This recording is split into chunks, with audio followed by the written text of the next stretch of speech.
Hi guys, welcome back to the next episode of Before and Beyond. Now we're going to talk more about, in continuation with our veneer and the smile makeover talk, we're going to talk more about how we actually do a treatment plan and how do we do a test run of your teeth before we actually start. Okay, and so it's so important for us to do a test run because we want to make sure that our patients are happy with the smile before they actually commit to doing the veneers or crowns to change the smile. Okay, and often I get horror stories from our patients that they say that their dentist didn't really listen to them, and what has happened is that they wanted to do a smile makeover, and they have done. Dentist has reshaped the teeth and has done like maybe about 8 teeth that they have reshaped and put them on temporary crowns or veneers, and then they glue on the permanent veneers or crowns. And when they did it already, it was totally different from their expectations. It may be totally different from the temporary crowns or veneers that they were happy with, because there was no proper channel of communication. So if having a test run and letting our patients see how their smile will look like and getting that data across to the final outcome is so important, and that will help to reduce a lot of arguments, a lot of unhappiness between the dentist and the patient, and obviously in the patient as well. So let's talk about treatment planning and test run. So here we go. So, with all this data that we have already, we are able to be an architect, right? So the dentist will be able to use this as a form of a blueprint, to create a blueprint to make this reality. So we can actually look at this, where these are all temporary, so it's not really a before and after. Where we are looking at the different shapes of the teeth, and so when we take a photo of the before, this is the before, okay, and this is a mock-up. So a mock-up is like a test run. We can then look at what type of shape of teeth are present, all right, and what types of shape of teeth will suit the smile or not. And so with that, what we can then do is that we actually use facial profiles, facial guidelines, to really look at where the teeth should be in. So you can see, for example, the midline of the teeth should be with the midline of the face. The smile curve over here, it should be parallel to the smile curve the smile curve over here, which follows the edges of the teeth, needs to be parallel with the inner border of your lips. You can see that this line over here, the inner border of the eye, should be in line with your canines. So there's a few things that we're looking at, and what we're looking at also is a form of proportion. So you're looking at either the golden ratio or the RED ratio, a proportion. There's a few ways we can look at designing the size and shape of teeth and the length of teeth, okay, and the position of the teeth. Okay. With that, what we then do is we test run the whole entire system. So you can see over here that this on the left hand side is the before.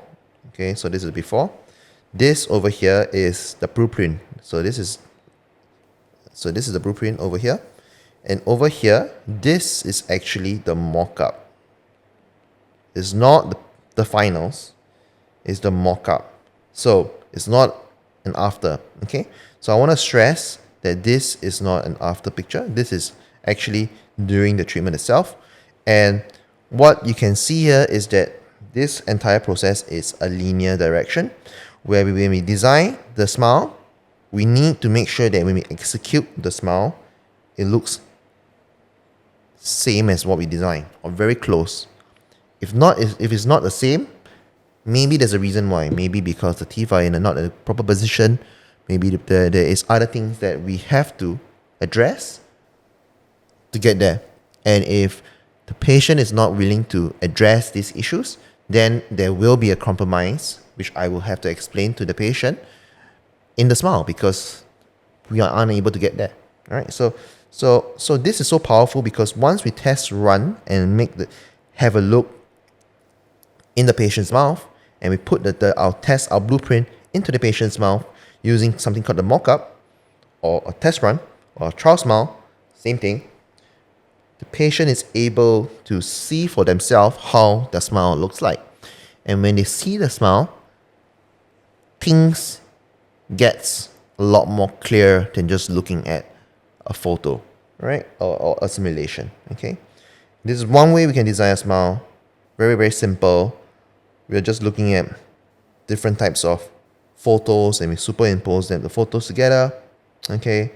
And from there, we then design how the smile looks, okay? This is a software that we have. From there, we just design how the shape of the teeth looks, where it comes from, where we put the teeth. And then this is then finally, with the smile trial, with the test run that we've just done on the patient's mouth without trimming the teeth at all. If the patient is happy with it, then we execute the plan. How we execute the plan is by either shaping the teeth or not, and then going from there. Okay? Now, the whole entire process of designing a smile and how we actually do a test run is shown over here. So over here you can see that the teeth are very small, and she didn't like the gap over here, right? Because the teeth are just very small. So first of all, we did our intraoral scan. So this is our intraoral scan over here, okay, to get the teeth model. And from there, we then are able to superimpose the photo of the patient, or the 3D scan of our patient nowadays, with the 3D model of the teeth. So you can see over here that this is the 3D model of the teeth with the face, all right? So when that happens, we're able to put 9 sets of teeth onto the face, onto the 3D model, based on the blueprint that we have just done. So same thing over here. This is using another software called ExoCAD, where we actually look at the face, and we have a blueprint over here.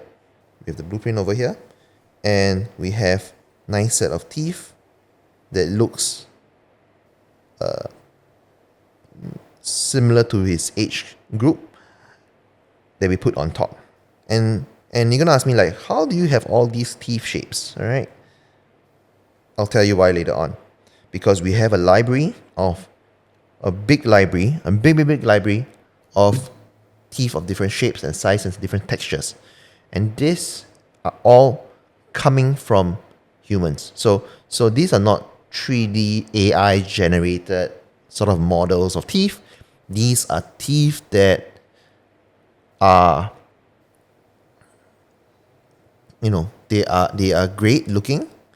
They are natural. We do a scan of the teeth, and then we actually extrapolate those data of those teeth to give you a natural look. So what I'm trying to say is that if I put some natural teeth, a 3D rendition of a teeth on top of your existing teeth, it's made from nature as well. So therefore, you get really, really, really, really good, very nice natural smiles, because we are using shapes from nature. Okay, so important. And then we put the design through some system to make sure that it's okay in function, that that the veneers or the crowns don't break off over time. From there, we then print a model. We have a 3D printer at our clinic. We print our model with nice set of looking teeth. Okay. So from there, we take a mold of that model. We squirt some material into this mold here. So put some material. That material is soft, it's tooth colored. soft, will set and become hard. And so you can see over here, it's quite hard to see over here, but can you see that the nice looking teeth, the blueprint design smile for you is sitting on top of your existing teeth. So it's gonna look a bit more bulkier. It's gonna feel a bit more bulkier. But when we do, so it might be something that you might not be comfortable with. But when we do the real shaping and the real procedure, we'll be setting them back into the correct position. Okay, this test run is to show you without committing to the plan yet, to show you how your teeth can look like, how your smile can look like without actually damaging your teeth. All right. So we put this on our patient's teeth. This is just a rendition where we show actually we do a 3D rendition of the teeth. You can see this is a 3D model of the teeth. Okay, and then we print out the model, we take the mold, we put some material onto the mold itself, and then after that we then bring her back and we put the mold on top of her existing teeth. And this, I'm going to stress again, this is not an after picture. This is a test run of how they look like.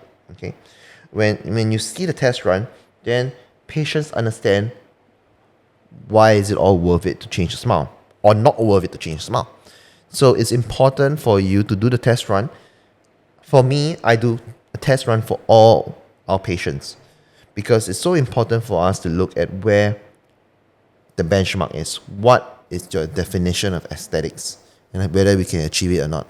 And if I do a very good test run for you or a smile trial for you, and it doesn't look good, and you think that it doesn't look good, then obviously we need to get your feedback to improve on that. Same thing as here, this is a test run as well. We are just lengthening the teeth. We're showing them how it looks like. This is by no means permanent. I need to stress that because I can't show you a before and after. But this is looking at the test run of the teeth. You can see, we do that also in movement as well. Alright, with videos. So why is it important? Like I said, it's important because it's motivational, it's emotional. If I can show you how your teeth looks like after treatment, but without doing anything yet, that might motivate you to get things done on a healthy basis. What I mean by that is that if I can show you how your teeth can look like, how a healthy smile can look like, someone who's been reluctant to see a dentist for a long time because maybe they are really afraid of it, can actually come and get treatment done so that they are back in good oral health. Okay, it's also to manage expectations. What I mean by that is that if you are able to see your smile, and if I can't